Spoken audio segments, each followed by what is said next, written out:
没有遇过这种情况？画了一张自己超满意的图，结果战术却低到心碎。反过来，你看到别人的作品画得普普通通，战术却爆高，这让你怀疑自己的实力，甚至觉得自己是不是该放弃画画了。今天我们来聊聊战术焦虑，分享我自己的一些经验还有做法，希望大家看完后可以在创作的路上有一些新的想法。人是很单纯的生物，我们都渴望被认可和接纳，这是很正常的心理反应。获得赞就会给我们带来被认可的快乐。在现实世界里，大多时候我们不太可能一个一个数有多少人给我们好评价，其他人又获得了几个好评。那现在社群平台把现实中难以定量的互动行为可视化、数据化，我们可以轻易看到自己有被多少人按赞，其他人又获得多少赞，这让我们更容易陷入比较心态，患得患失。因为社群平台上的战术是最显而易见的数据，就像玩游戏有能力表可以看到等级一样，我们自然而然想要提升自己的等级，最终把战术当成衡量自己价值的标准。尤其对很多创作者而言，作品就像是自己的分身一样，作品的价值就等同于自己的人生价值。如果作品没有被受到认可，就等同于自己没有被这个世界和社会认可，我们就会格外在意社群平台的战术。但是能获得多少战术掺杂了很多不可控的因素。在逛首页的时候，我们会滑到一堆有大量赞的贴文，回头看看就会更强烈质疑自己为什么得不到那么多赞。这是因为演算法推荐的都是已经被挑选过、流量已经很高的贴文，我们比较难看到和自己一样被沉默的贴文，就算有，大脑也会容易略过，因为社群平台已经让我们下意识认为赞数低的贴文是比较没价值的。这样的机制让被推荐的贴文可以自然而然获得更多赞，反之就是石沉大海，也会让我们觉得怎么好像大家发文都能有很多赞，我却不行，甚至进而变成是不是大家都不喜欢我的疑虑。但是社群平台的演算法它不是美术比赛，美术比赛是评审每一张图它一定都会看然后打分数，但社群平台不会，它不会让每个评审也就是用户都看到每一张上传到上面的图，而是用它自己的演算法，而用户也不会像评审一样公正客观看待每一张看到的图，因为每个人的喜好就是不一样。假设退一步说，今天赞数越多就表示作品越优秀，那问题来了，到底要有多少赞才能反映作品的真正价值呢？假设今天你在 Instagram 上发了一张图，拿到了500个赞，你可能会觉得这表示作品很棒。但假设现在你有10万个粉丝，一张图拿到500个赞，你还会觉得这很棒吗？从这个例子可以看到，赞数其实是个相对的数字，也因此影响我们的感觉。我们人是会习惯的动物，而且适应的速度比我们想象中快很多。当我这张图获得了10个赞，下次又拿到10个赞的话，我们就容易怀疑是不是自己没有进步。我们会想要下次就拿到20个，再来50、100。每当我们向上走一阶，我们的视野就变得更高，更容易忽略在这以下的东西。它像是个永远没有尽头的阶梯，你永远会想要再爬得更高。我认为适度的感到焦虑，其实对创作不是一件坏事。像是针对自己创作的题材、进步的幅度、观众的反响等等，在多个方向和层面上思考，感到一些焦虑，可以督促鞭策自己更进步。但如果对战术单一指标太过执着，心情随着战术上上下下，就会造成很多负面影响。自我怀疑，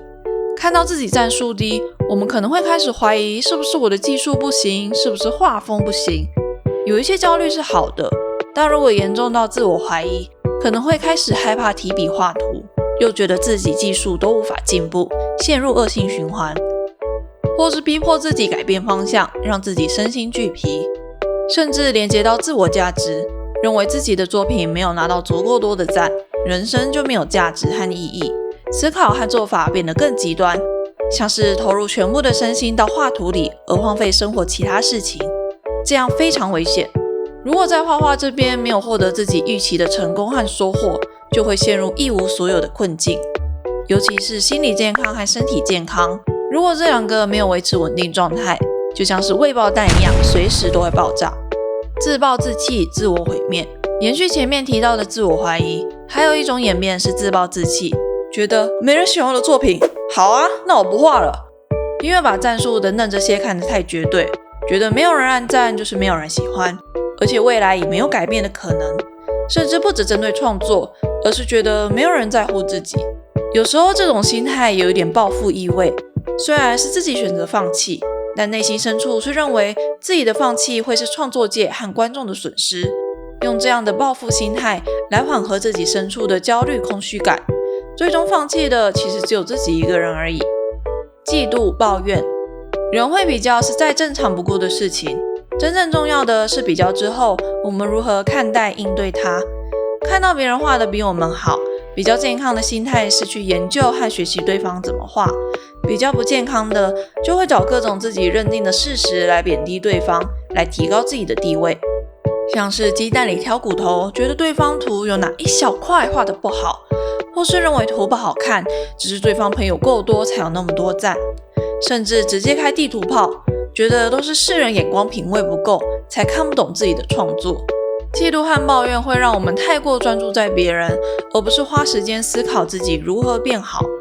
以上这些如果在自己心里想想也就没事，如果讲出来让人知道，后果不堪设想。最后就是大家讨厌你这个人，连带也不会太喜欢你的图，得不偿失。引导至错误的方向，战术增加不一定表示技术进步了，可能是刚好搭上时事梗热门主题。战术减少不一定是退步了，而是刚好就很冷门。我们原本希望磨练画技，但为了战术而去草率求快地完成当下热门的题材，或是原本就喜欢这个风格主题，又为了战术放弃原本自己喜欢的东西。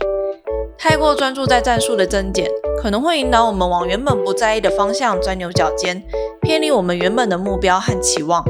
原地踏步。当我们习惯了某种画风或题材的高战术回报，就可能陷入舒适圈，不敢尝试新的东西。但长期下来，作品可能会变得越来越没有挑战性，也失去了成长的可能。就算今天很幸运，图拿到了很多赞，但接下来呢？确实，在现在的商业模式里，流量很重要，但战术其实只是流量的其中一个指标，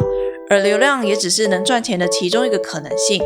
想用画图赚钱，也不一定要完全依靠流量或人气。有时候没办法赚到钱，不单纯只是拿到的战术不够多，而可能是没有足够宣传，人脉不够，画风题材和案主偏好不一致，或者就只是时机运气还没到。这些问题很多时候不是靠战术就能解决的，拿到很多赞也不一定表示就有生意上门。撇开钱不谈，我们想要拿到很多赞，很多时候只是想满足被认可或者赞美的欲望。但这个欲望如同前面所说，是永无止境的，除非去刻意训练调整自己的心态，我们的内心预设就是永远无法被满足的。其实一直以来我都有类似的焦虑，觉得我的作品没有拿到够多赞的话，图就没有价值，连带我也没有生存价值了。虽然这个焦虑感一定程度可以让我不停作画，但超过一个限度就会变成像是陷阱一样难以挣脱。有时候我也会因为这样没有办法动笔，整天懒懒散散的，或是想说反正世界上画图的不缺我一个，还是放弃算了。而且不画图之后，空闲时间真的增加好多啊。当然最后我还是回来画图，只是因为这样的心态不太健康，所以这几年我开始试着抱持不一样的想法，来摆脱这个焦虑感。问问自己，我的目标是什么？我是想要成为很厉害的创作者，还是想获得很多赞，很有人气？看到这个问题，你可能会想，我当然是两个都想要啊。没错，两个目标我们都希望可以成真，但实际上我们更容易陷入的情绪是，为什么别人画成这样有那么多赞，我却没有？我们都想成为很厉害的创作者，但比起思考自己有没有进步，我们的心情更容易随着战术上上下下而波动。但前面提到，在社群平台上能获得很多赞，和图技术厉不厉害不一定有关系，甚至很多时候包含了运气成分。所以对战术耿耿于怀，焦虑嫉妒其实没什么帮助。那这时候还能做什么呢？就是练习和创作。因为这两件事情不用仰赖其他人，只要有笔和自己就能办到。比起去烦恼、焦虑那些只有别人或老天爷才做得到的事，现在立刻马上提起笔练习或是创作，相信我，心态上都会轻松非常多。因为只有我自己，没有那些拉里拉杂我无能为力的问题。更不用说技术这件事情是没有上限的，除了基本人体构造、透视，还有上色、构图。在这些基础硬技术之外，还有创力、思考力的培养等等。当然，有时候我们还是会无可避免地陷入比较的厌世心态，毕竟会觉得我们已经投入那么多努力了，为什么获得的成果永远比不上别人？面对这个问题，我们会觉得好像面临一座高墙，怎么撞都没有结果。后来我发现我的问题问错了，比起为什么别人画成这样有那么多赞，我却没有这个问题，对我来说有个更简单好回答的问题是，所以我想成为别人心中画得不怎么样但有很多赞的人吗？有一个法国人类学家曾经提出一个欲望模仿理论，意思是人的欲望都是模仿他人而来的，也就是那些我们自以为渴望的东西，其实那个东西究竟是什么并不重要，而是因为那是其他人拥有渴望的东西，所以我们才跟着想要。回到前面两个问题，第一个问题我找不出答案，但第二个问题我可以很轻易的回答，它正好可以提醒我回归最原始的目标，是希望可以画出很厉害很好看的图，所以我会停止纠结在我没有想达成的目标上，也就是战术或是流量等等，把注意力转向自己的能力或是其他我真正想达到的目标。大家从小到大应该都有过崇拜的对象，像是偶像明星，我们会大剌剌的谈论自己有多喜欢他，会去模仿他的穿着打扮、言行举止，最好大家都知道自己喜欢他。而在生活周遭，像是同学、同事，我们觉得对方的某个地方很酷，想要模仿他，但是这时候我们通常不会大声张扬，而是偷偷的做，甚至不会承认自己在模仿对方。这种心态其实很常见、很自然的，尤其是看似和自己身份、地位、能力接近的人，我们更容易陷入竞争心态。但如果是已经认清楚身份能力就是天差地远的人，像是偶像明星，我们就会很坦然地欣赏对方，努力向对方看齐。在网络上也是，我们不会哀怨为什么 K 大和米山舞的图都可以拿那么多赞，因为我们觉得理所当然，天经地义。正是因为我们主观地认为别人的身份地位、年纪、能力等等都和自己很接近，甚至更差，即使从第三人的角度来看，这不一定是事实，我们依旧会下意识地认为对方的成果应该和自己一样，或是更不好。所以当看见他们获得更好的成果时，我们就会陷入愤恨不平的心态，冒出为什么别人画成这样那么多赞，我却没有的想法，也没办法坦然看待对方的优点。想要脱离这样的思考模式，我们可以试着把注意力放得更远一点，像是那些我们看到作品就马上兴奋按赞的大大。完全不同国家年纪的人，感觉离我们很远，也可以有类似的影响，因为我们的大脑已经认定我们和他们之间关系差很远，不是在同一个竞争关系上。我们可以更坦然地看待对方的优点，也可以更客观认识自己的图还有哪些不足之处，用更健康的心态以他们为目标迈进。前面提到战术是相对性的，我们人是会习惯的动物，而且会想要越来越多。比起每次发图都有稳稳几个赞，我们更容易保持着这张一定会爆红的期待，然后就会陷入失望感和焦虑感。下次画图时，我们又会拿所有精力去赌这张一定会成功，然后又换来更大的失望和焦虑。这时候停下来，回头看看以前的贴文，可能会发现以前平均只有5个赞，现在有10几20个了，这样算起来成长了3倍5倍那么多。但是我们当下很难发现这点，我们现在能一眼看到按赞数有多少，让我们对他人的反应更加敏感又没有耐心。这张图10个赞，下张图只有8个，我们就会开始焦虑，少掉的那2个赞是不是我图画不好，或是我被讨厌了？但可能只是恰巧那几天有几个人没滑到，或是没用手机而已。现实中我们不会每次做了什么事情之后，就一个一个去问别人评价怎么样，但社群平台的机制让我们变成一没有得到赞，就担心是不是哪里出问题了。人是很复杂的，所以这个世界的运作也不完全都是 A 到 B 一直线，很多事情都需要更多的时间，等它慢慢累积或慢慢呈现成果。放下这张图一定会爆红的心态，保持自己的发图节奏，稳稳的累积、练习和成长，得失心和焦虑感就会少很多。